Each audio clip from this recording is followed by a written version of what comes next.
कृष्णा सभी भक्तजनों को मेरी तरफ से दंडवत प्रणाम। और श्री कृष्ण जन्माष्टमी की आप सभी को, सभी भक्तों को बहुत बहुत बधाई हो। तो आइए हम जन्माष्टमी के विषय में भगवान कृष्ण की कथाओं के बारे में श्रवण करते हैं। तो श्री कृष्ण की जन्माष्टमी के व्रत की विधि ये है कि जन्माष्टमी का त्यौहार श्री कृष्ण के जन्मोत्सव के रूप में मनाया जाता है। मथुरा नगरी में असुर राज कंस के कारागृह में देवकी की 8वीं संतान के रूप में भगवान श्री कृष्ण भाद्रपद कृष्ण पक्ष की अष्टमी को पैदा हुए। उनके जन्म के समय अर्धरात्रि थी और चंद्रमा उदय हो रहा था और उस समय रोहिणी नक्षत्र भी था। इसलिए इस दिन को प्रतिवर्ष कृष्ण जन्मोत्सव के रूप में मनाया जाता है। और इसके व्रत की विधि ये है कि इस व्रत में अष्टमी के उपवास से पूजन और नवमी के पारण में व्रत की पूर्ति होती है। इस व्रत को करने वाले को चाहिए कि व्रत में कम से कम एक दिन सप्तमी को हल्का तथा सात्विक भोजन करें, रात्रि को स्त्री संग से वंचित रहें और सभी ओर से मन और इंद्रियों को काबू में रखें। उपवास वाले दिन प्रातः स्नान आदि से निवृत्त होकर सभी देवताओं को नमस्कार करके पूर्व या उत्तर की ओर मुख करके बैठें और मध्याह्न के समय काले तिलों से जल से स्नान करें और देवकी जी के लिए प्रसूति गृह का नियत करें। तत्पश्चात भगवान श्री कृष्ण की मूर्ति या चित्र स्थापित करें। मूर्ति में बालक कृष्ण को स्तनपान कराती हुई देवकी हों और लक्ष्मी जी उनके चरण स्पर्श किए हों अथवा ऐसे भाव हों। इसके बाद विधि विधान से पूजन करना चाहिए। उसका पारण का समय है 19 अगस्त 10:58 के बाद। शास्त्र के अनुसार ऐसा बोला जाता है कि इस दिन वैष्णव कृष्ण जन्माष्टमी 19 अगस्त को मनाई जाएगी। जन्म कराने की विधि ये है कि जन्म कराने के समय शुभ समय में भगवान को प्रकट होने की भावना करके रात्रि को 11 बजे 1 मिनट रह जाए 12 बजने वाले में तभी खीरे के अंदर लड्डू गोपाल की मूर्ति को रखकर श्री कृष्ण के जन्म को कराएं। जन्म के बाद लड्डू गोपाल को स्नान आदि से वस्त्र आदि से सजा करके आरती करें, उनकी विधि विधान से पूजा करें और पूजन में देवकी, वसुदेव, वासुदेव, बलदेव, नंद, यशोदा और लक्ष्मी देवी इन सब का क्रमशः नाम जरूर लेना चाहिए। अंत में नीचे दिए गए मंत्र से देवकी को अर्घ दें। प्रणमे देव जननी त्वया जातस्तु वामन वासुदेवा तथा कृष्णो नमस्तुभ्यं नमो नमः। सुपुत्रार्ध्यं प्रदत्तं मे गृहाणेमं नमोस्तुते। इसके पश्चात श्री कृष्ण को इस मंत्र के साथ पुष्पांजलि अर्पण करें। धर्माय धर्मेश्वराय धर्मपते धर्म संभवाय गोविंदाय नमो नमः। फिर पुष्पांजलि अर्पित करने के बाद नवजात श्री कृष्ण के जात कर्म, नाग छेदन, षष्ठी पूजन और नामकरण आदि करके सोमाय सोमेश्वराय सोमपतये सोमसंभवाय सोमाय नमो नमः मंत्र से चंद्रमा का पूजन करें। और आजकल के प्रचलन के अनुसार यह व्रत रात्रि 12 बजे के बाद ही खोला जाता है। इस व्रत में अनाज का उपयोग नहीं किया जाता। फलहार के रूप में कुट्टू के आटे की पकौड़ी, मावे की बर्फी, सिंगारे के आटे का हलवा, आलू को उबाल करके उसके आलू दम जैसा बना करके व्रत में आप उपयोग कर सकते हैं। इसके व्रत की विधि और कथा इस प्रकार है कि इंद्र ने कहा कि हे ब्रह्मापुत्र, हे मुनियों में श्रेष्ठ, सभी शास्त्रों के ज्ञाता, हे देव, व्रतों में उत्तम व्रत को बताएं जिस व्रत से मनुष्यों की मुक्ति लाभ प्राप्त हो, तथा हे ब्राह्मण, उस व्रत से प्राणियों को भोग व मोक्ष की प्राप्ति हो जाए। इंद्र की बातों को सुनकर नारद जी ने कहा कि त्रेता युग के अंत में और द्वापर युग के प्रारंभ के समय निंदित कर्म करने वाले कंस नाम का एक अत्यंत पापी दैत्य हुआ। उस दुष्ट व नीच कर्मी दुराचारी कंस की देवकी नाम की एक सुंदर बहन थी। देवकी के गर्भ से उत्पन्न 8वां पुत्र कंस का वध करेगा। नारद जी की बातों को सुन करके इंद्र ने कहा कि हे महामते, उस दुराचारी कंस की कथा का विस्तार पूर्वक वर्णन कीजिए। क्या यह संभव है कि देवकी के गर्भ से उत्पन्न हुआ 8वां पुत्र अपने मामा कंस की हत्या करेगा? इंद्र की संदेह भरी बातों को सुनकर नारद जी ने कहा कि हे अदिति पुत्र इंद्र, एक समय की बात है, उस दुष्ट कंस ने एक ज्योतिषी से पूछा कि ब्राह्मणों में श्रेष्ठ ज्योतिर्विद मेरी मृत्यु किस प्रकार और किसके द्वारा होगी। ज्योतिषी बोले, हे दानवों में श्रेष्ठ कंस, वासुदेव की धर्म पत्नी देवकी जो वाक्पटु है और आपकी बहन भी है, उसी के गर्भ से उत्पन्न उसका 8वां पुत्र जो कि शत्रुओं को भी पराजित करने वाला इस संसार में कृष्ण के नाम से विख्यात होगा, वही एक समय सूर्योदय काल में आपका वध करेगा। ज्योतिषी की बात सुनकर कंस ने कहा, हे दैवज, बुद्धिमानों में अग्रण्य, अब आप यह बताएं कि देवकी का 8वां पुत्र किस मास में किस दिन मेरा वध करेगा। ज्योतिषी बोले, हे महाराज, माघ मास की शुक्ल पक्ष की तिथि के 16 कलाओं से पूर्ण श्री कृष्ण से आपका युद्ध होगा, उसी युद्ध में वो आपका वध करेंगे, इसलिए हे महाराज, आप अपनी रक्षा यत्नपूर्वक करें। इतने बताने के पश्चात नारद जी ने इंद्र से कहा कि ज्योतिष द्वारा बताए गए समय पर कंस की मृत्यु श्री कृष्ण के हाथ से निसंदेह होगी। तब इंद्र ने कहा कि हे मुनि, उस दुराचारी कंस की कथा का वर्णन कीजिए और बताइए कि कृष्ण का जन्म कैसे होगा तथा कंस की मृत्यु कृष्ण द्वारा किस प्रकार होगी। इंद्र की बातों को सुनकर नारद जी ने पुनः कहना आरंभ किया। उस दुराचारी कंस ने अपने एक द्वारपाल से कहा कि मेरी इस प्राणों से प्रिय बहन की पूर्ण सुरक्षा करना। द्वारपाल ने कहा, ऐसा ही होगा। कंस के जाने के पश्चात उसकी छोटी बहन दुखित होते हुए जल लेने के बहाने घड़ा लेकर तालाब पर गई। उस तालाब के किनारे एक घनघोर वृक्ष के नीचे बैठकर देवकी रोने लगी। उसी समय एक सुंदर स्त्री जिसका नाम यशोदा था, उसने आकर देवकी से प्रिय वाणी में कहा, हे कांते, इस प्रकार तुम क्यों विलाप कर रही हो? अपने रोने का कारण मुझसे बताओ। तब दुखित देवकी ने यशोदा से कहा कि हे बहन, नीच कर्मों से आसक्त दुराचारी मेरा ज्येष्ठ भ्राता कंस है। उस दुष्ट भ्राता ने मेरे कई पुत्रों का वध कर दिया है। इस समय मेरे 8वें पुत्र है, 8वां पुत्र उत्पन्न होने वाला है, इसका भी वध वह कर डालेगा। इस बात में किसी प्रकार का संशय या संदेह नहीं है, क्योंकि मेरे ज्येष्ठ भ्राता को यह भय है कि मेरे 8वें पुत्र से उसकी मृत्यु निश्चित होगी। देवकी की बातों को सुनकर यशोदा ने कहा, हे बहन, विलाप मत करो, मैं भी गर्भवती हूँ। यदि मुझे कन्या हुई तो तुम अपने पुत्र के बदले उस कन्या को ले लेना। इस प्रकार तुम्हारा कंस के हाथों मारा नहीं जाएगा। तदंतर कंस ने अपने द्वारपालों से पूछा कि देवकी कहाँ है? इस समय वह दिखाई नहीं दे रही। तब द्वारपाल ने कंस से नम्र वाणी में कहा, हे महाराज, आपकी बहन जल लेने तालाब पर गई है। यह सुनते ही कंस क्रोधित हो उठा और उसने द्वारपाल को उसी स्थान पर जाने को कहा जहाँ पर वह गई हुई है। द्वारपाल की दृष्टि तालाब के पास देवकी पर पड़ी। तब उसने कहा कि आप किस कारण से यहाँ आई हैं, उसकी वजह मुझे बताएं। बातें सुनकर देवकी ने कहा कि मेरे गृह में जल नहीं था, जिसे लेने मैं जलाशय में आई हूँ। इसके पश्चात देवकी अपने गृह को चली आई।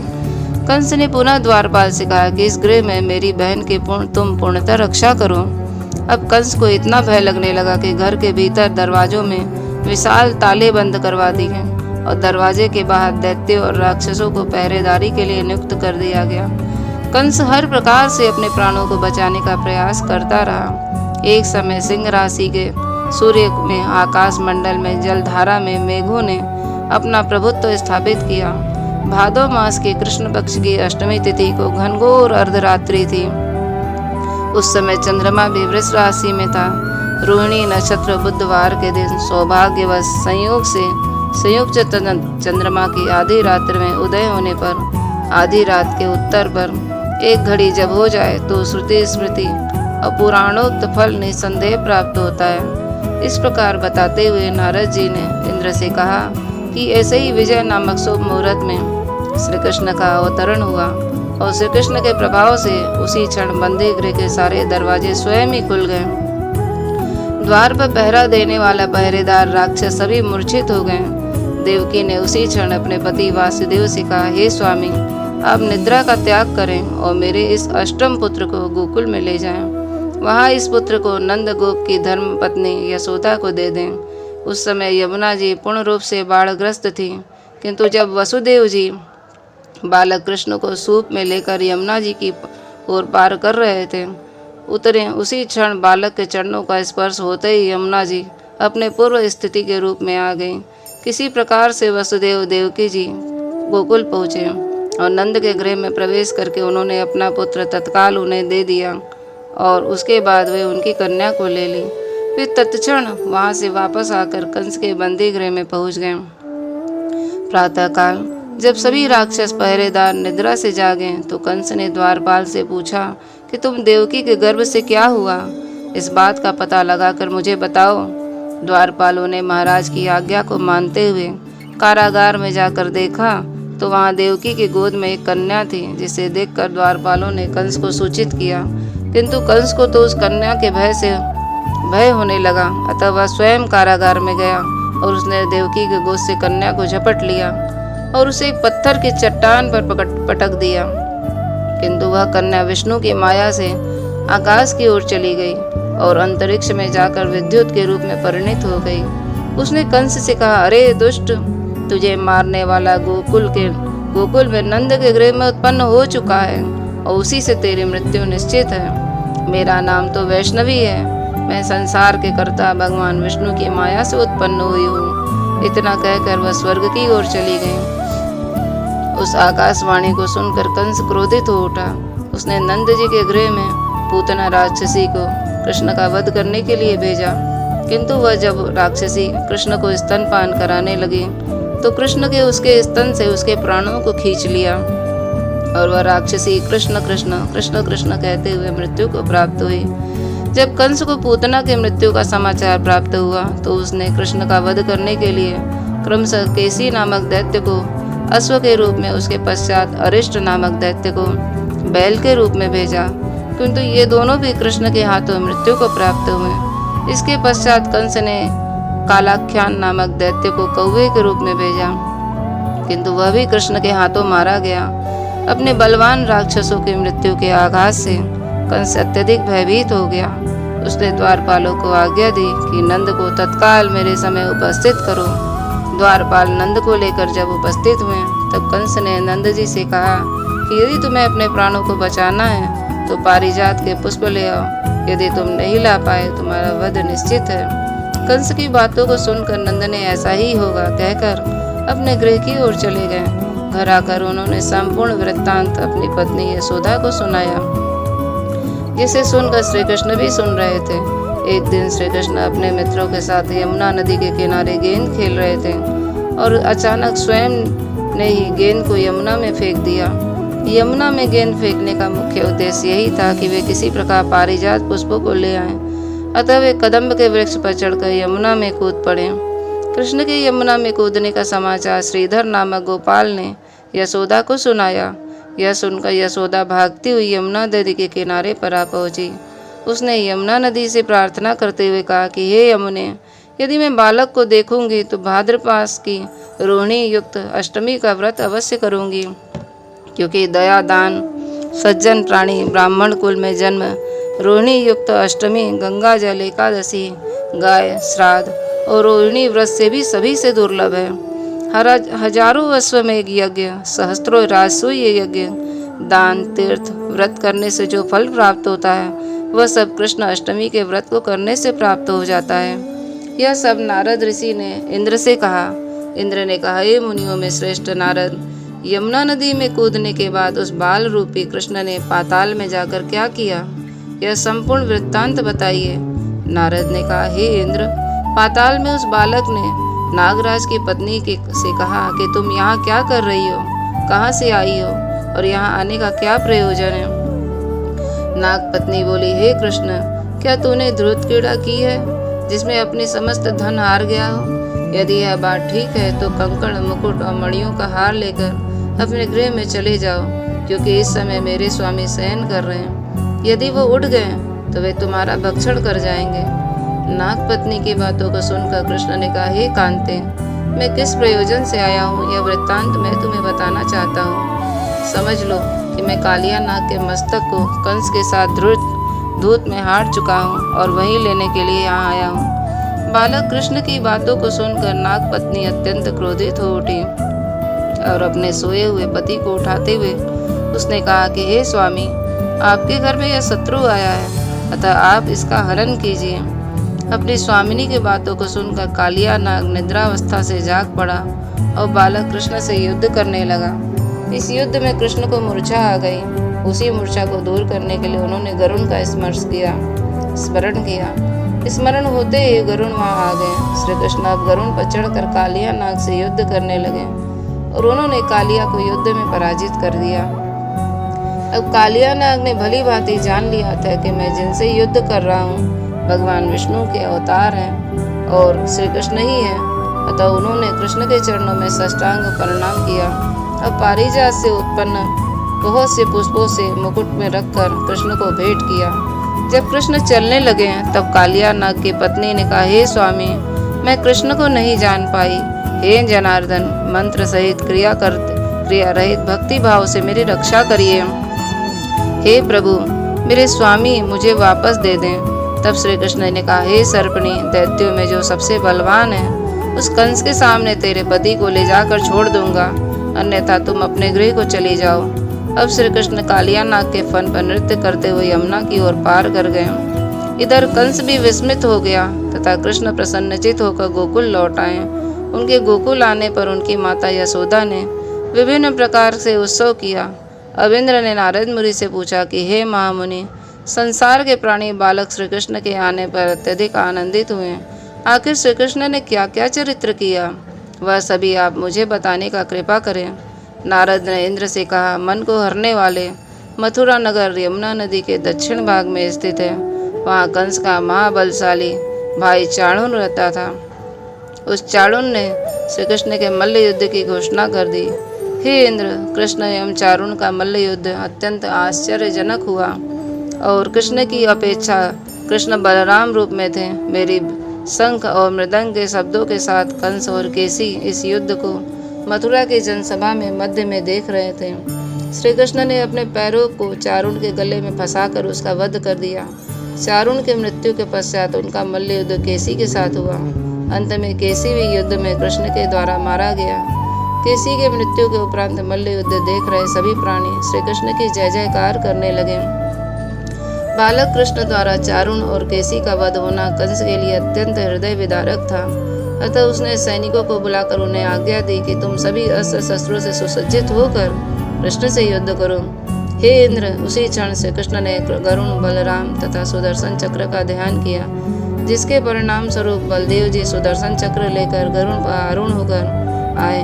उन्हें आता देखकर बालक कृष्ण ने सुदर्शन चक्र को उनके लिए स्वयं गरुण पीठ पर बैठकर न जाने कितने ही राक्षसों और दैत्यों का वध कर दिया, कितनों के शरीर अंग भंग कर दिए। इस तरह श्री कृष्ण और बलदेव ने असंख्य दैत्यों का वध किया और माघ सुदर्शन चक्र से माघ मास की शुक्ल पक्ष की सप्तमी को विशाल दैत्यों के समूह का सर्वनाश किया।